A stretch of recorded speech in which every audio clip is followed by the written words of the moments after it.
ৰাস মহোৎসৱ আমাৰ ইয়াত বহুত ডাঙৰকৈ পতা হয়। সেইকাৰণে ময়ো ওলাই গ'লোঁ ৰাসত এগছি চাকি দিবলৈ বুলি। গাড়ীবিলাক দেখিতো গম পাইছে চাগে কিমান যে মানুহৰ ভিৰ।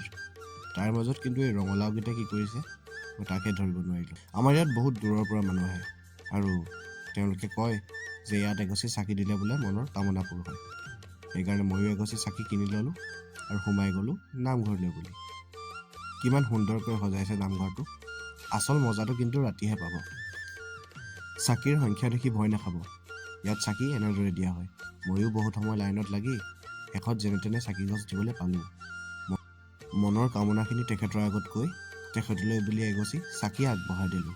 ৰাইজে লগত লৈ যোৱা পলিথিন তাতে পেলাই থৈ আহিছিল। মই পিছে বুটলি আনিলোঁ। তাৰপিছত আমি আটাইকেইটাই নামঘৰৰ পৰা দিয়া মিঠৈ আৰু লাল চাহ খালোঁ।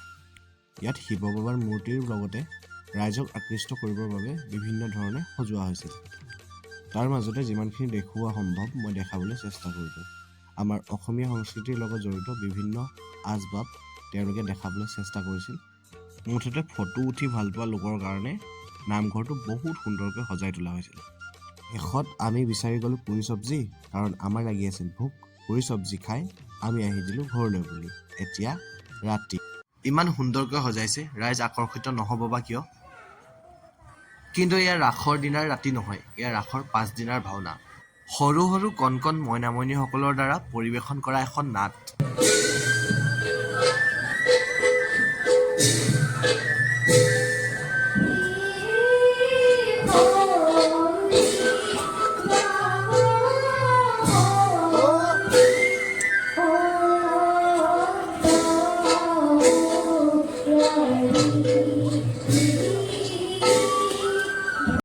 কিমান যে সুন্দৰ পৰিৱেশন, শলাগ নলৈ থাকিব নোৱাৰি।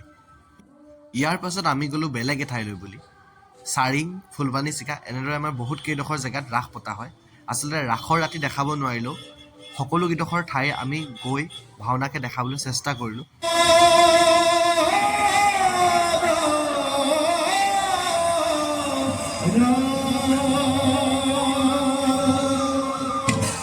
এয়া হৈছে বৰাহ অৱতাৰ আৰু এইখন ভাওনা পতা হৈছিল চাৰিঙত।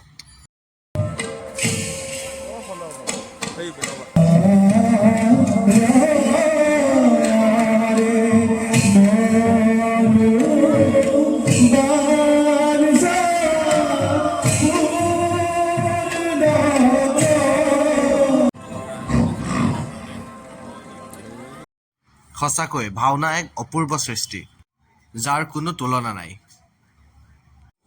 তাৰপিছত আমি গ'লোঁ ফুলপানী চিকালৈ বুলি। তাতো পতা হৈছিল ৰাস আৰু আমি চালোগৈ তাত ভাওনা।